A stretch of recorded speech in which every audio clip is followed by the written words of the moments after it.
Ici, on va parler d'une séquence, là, d'un type de cote là, que c'est des mots on aime beaucoup, là, qu'on aimerait vraiment travailler énormément lorsqu'on a le disque à l'attaque. Là. On la connaît, mais je trouve qu'on l'exploite trop peu. La Bravo Cut.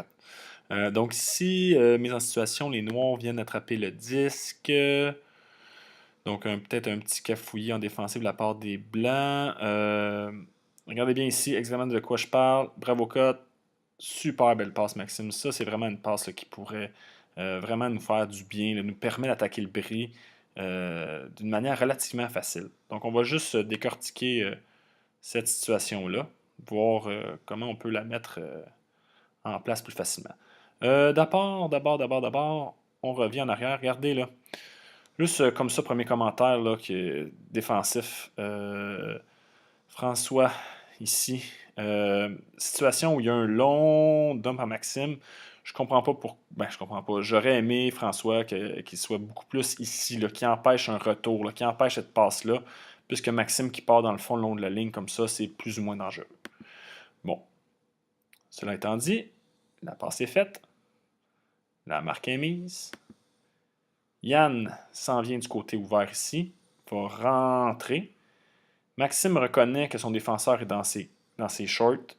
Aucun problème, aucun stress. Des fois, ça peut être pratiquement fait.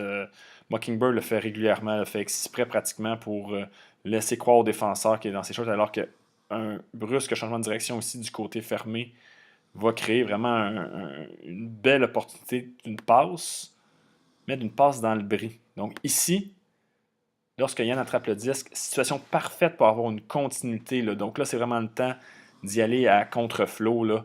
Donc, il y aurait de quoi faire. On ne voit pas trop s'il y a une cote d'offerte ou pas. Dans tous les cas, Yann décide plutôt de se retourner. Ah, ben, bon, décide de se retourner faire une longue. Je crois que Joe Manso était une option. Peut-être qu'il n'a pas été assez actif. Je ne sais pas. Peut-être que Yann ne l'a pas regardé véritablement. Difficile à dire d'ici. Mais bon, la décision après de la longue n'est pas particulièrement mauvaise. Une passe est un peu trop longue. Mais si on a voulu être un peu plus conservateur ici, là, je crois que suite à notre belle cote, Yann a vraiment fait une belle cote là, quand même. Il faut te donner ça, Yann. Donc la cote bravo, boum, on crisse les breaks. On va chercher la passe, une belle passe à Yo.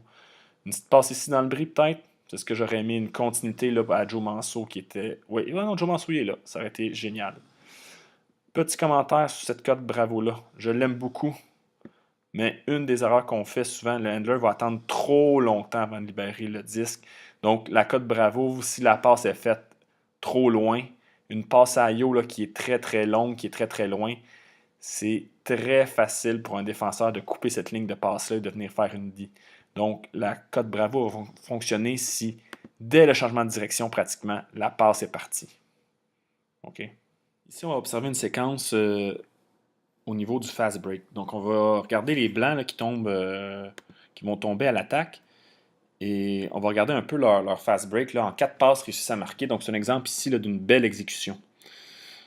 Donc, on regarde un peu ce qui se passe. Ça va se solder, évidemment, à première vue. Là, c'est grâce à la belle longue de Dylan là, qui part pour Farouk, qui fait en sorte qu'on marque le point.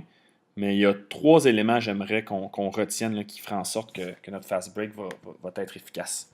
Donc, le premier, et sûrement le plus important, même s'il ne paraît pas tant que ça, c'est la personne qui décide de récupérer le disque. C'est pas toujours le temps de faire un fast break. Mais il faut un moment ou un autre. Vous voyez ici, là, Jay qui va aller chercher le disque commence déjà à penser: oh, est-ce qu'il y a quelque chose de disponible? Donc, ça, une bonne initiative, toujours de regarder avant d'aller chercher le disque. Est-ce qu'il y a des joueurs de libre? Et avant de remettre en jeu, Jay identifie que Yannick va être seul, donc il y a un plan. Avant même de recevoir le disque, il sait qu'il va être en mesure de recentrer. Donc, premier élément d'un fast break, on prend le disque rapidement. Si et seulement si on est capable de libérer, de recentrer le disque rapidement. On ne veut pas prendre le disque rapidement puis être coincé, évidemment, puis être stallé sur la ligne. Deuxième élément, profiter de la confusion de l'offensive qui vient de tomber en défensive. Regardez ici, là. Oli Gamache reçoit le disque et regardez l'écart. Tout simplement parce que Joe Manso, peut-être qu'il pensait que la passe allait être complétée, peut-être qu'il était au jogging, était fatigué, le point était long, mais il y a toujours un certain laps de temps où il y a une confusion de la part de l'équipe qui vient de tomber en défensive. Il faut en profiter, on a des codes gratos, il faut vraiment réussir à capitaliser là-dessus. troisième élément d'un bon fast break, il faut toujours avoir une option longue. Tant aussi longtemps que l'équipe qui vient de tomber en défensive n'est pas placée, qu'elle est confuse par rapport à son positionnement, il faut vraiment en profiter et continuer à travailler vers l'avant et pourquoi pas toujours avoir une cote longue. Donc ici, on va juste regarder la cote longue. Yann a bien identifié Farouk, mais il n'y aura pas d'aide. Il n'y a personne qui a eu le temps de se placer. Il n'y a pas d'aide. Il va être tout seul dans le fond. Puis ce que j'aime aussi de la part de Farouk ici, là, si on fait juste regarder de façon générale, il aurait pu être Handler. Là, je sais qu'il est cutter, mais une cote de ce type-là comme Handler, ça aurait été une très bonne idée.